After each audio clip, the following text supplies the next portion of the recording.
right now. You know what I'd do if I was Suppy? I would cheese him again. You cheese him once, he's not going to expect to cheese again the game after. It's mind gaming. Like, look at the Muslim. He got cheesed. Didn't expect it at all the next game. Well, It always happens. Artosis said it best. The worst thing a cheesy player can do, or the cheesiest thing a cheesy player can do, is play macro. And we don't want to cheese, do we? So since he's a cheesy player, the way for him not to be cheesy would be to cheese more. Because if he macros, he's the cheesiest. You just make sense. You just make sense, Ghost User. This is why you are now the undisputed Zerg Master in this NASL organization. Thank you. It used to be Mr. Bitter. Those were dark times. No, I'm just kidding. Mr. Bitter has some good ideas, don't you think? He does. He has better ideas for how to play Zerg than you have for how to play Terran. I hate you. Just kidding. But we'll see what they have. Are in you store really for us. kidding? Or are you trying to hurt me? I'm kidding. It's okay. God, how dare you. You have a lot of good Terran ideas. Your execution is sometimes slightly lacking. My execution sucks terribly. Yeah. How can I go into a 15-minute game and not remember combat shields? The problem is you want to play like the standard macro game, but that takes more skill. Hey, it takes more games. See, Bitter, he realizes that he's not good at the game, so he just all-ins a lot. But you haven't figured it out yet. That I'm not good at the game. Yeah. Oh. Ow. My pride hurts more and more as you talk. So we do see that 15 pool from both of the players this game, though. Yes, 15 pool.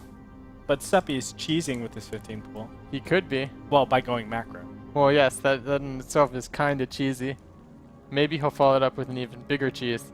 Which is? An actual macro game. Now you're just getting crazy. I'm getting too crazy. Extractor's going on at pretty standard times, by the way. You just add 3 minutes whenever the extractor starts. And that's when Metabolic Boost finishes. Yep. Did you know that? Yes, you told me it last time. That's how I knew it. Oh, okay. Usually, I just don't worry That's about so this easy, timing. though, right? Like, think that gives you perfect baneling timings. So you just do plus 3 minutes, and then, you know, you look down, oh, that's 6 minutes. Okay, standard timings. Yeah, but why do you need to know this? To prepare potential, if, let's say you're doing, like, gasless Mm-hmm. expansion, it's actually really easy to start your evolution timings. Evolution chamber timings, roach Good timings, point. something like that. So that you're not making it too early, or of course too late. Too late, you end the game.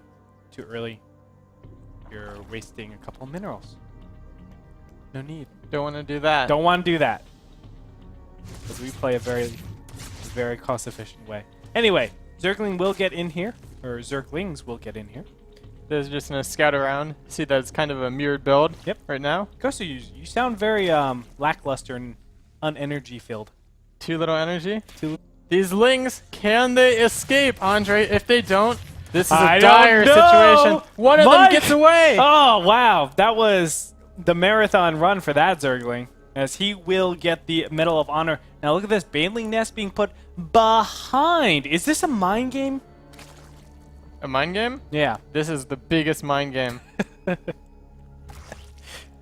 Yes, it is. I mean, who would do that? Not put a Baneling Nest in the front. Mike, do you put a Baneling Nest in the front? I usually put it in my main base because it doesn't. You don't actually need it to defend at the front. If you have the Baneling tech, you can defend with Banelings. I've been saying this since NASL Season 4, that you absolutely don't need a Baneling Nest. It actually works out so much better to put it in your main than your natural for best of series. Yeah. And usually in StarCraft, the more information you can deny from your opponent, the better off you are. The better it is. Although on ladder, I can see why it's probably better to put it on in the front. For the most part, I like to put it over here in the main base. Petraeus, +1. +1 for Petraeus. Uh-oh. Zerglings. Zerglings coming in. Guys, the cheeser is cheesing. And Petraeus might be in some trouble. He only has 2 Zerglings. Oh, no, 2 more just popped out. 4 Zerglings is just the amount you need initially. Those 4 Banelings can defend against the initial lings while you're making more Zerglings. But he's like a minute away from actually from getting all of his units from these injects, and that's a big problem. He's going to start coming in here. Are there any Banelings? Oh, yeah, there's a lot of Banelings, Andre. And there is a Suppy single might spine make crawler. even more. He has the gas for Yeah. about 4 more banelings right now. And here we go. Suppy moving on in. Will there be the right connections? Baneling's gonna. Suppy loses all of his Banelings to just 3 of them. Now sweeping in with his Zerglings, but it's not gonna be enough. Petraeus still with Banelings after that, and Suppy going to be denied entrance to the natural of Petraeus. Income tap showing 39 to 29 harvesters. Can Suppy do it? Can he get back into this game? Well, he still has some small chance, but he's way behind now Yes. with his lair just in production, and Petraeus' lair is already done. Petraeus will probably be making a Spire anytime now. Yeah, he just needs to get... Well, no, he has enough gas and enough minerals. When are we going to see that Spire? I think he's just saying, okay, let's play absolutely safe. There it is. Spire goes down in the natural. And Suppy probably not going to...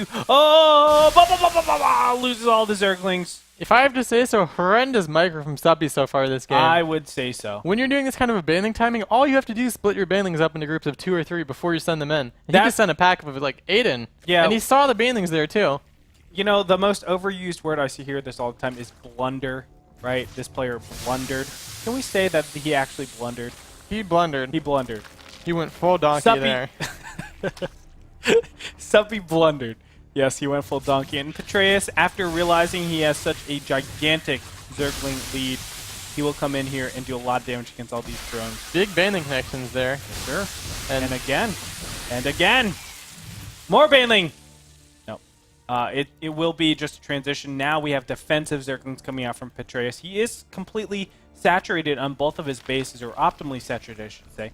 Spire about to finish, and is a nice bank. 600 gas, a little bit of minerals, but he'll be able to get that pretty This soon. is really Petraeus' game to lose at this point. Yeah. He has a third base more than halfway done.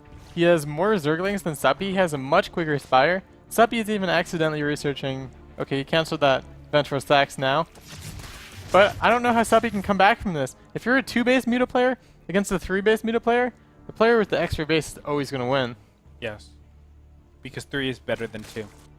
That's just how it is for everything in life. You know what I'm saying. Yeah. Banelings coming in here, doing damage against the Queen. There are no defensive Banelings, though, for Suppy. And he's going to lose a lot. Like Yeah, everything. he's losing a lot of drones, and he can't afford to lose any drones if he wants to come back into this game. And mutas are on the way out. GG coming out from Suppy. Ladies and gentlemen, Petraeus will pick up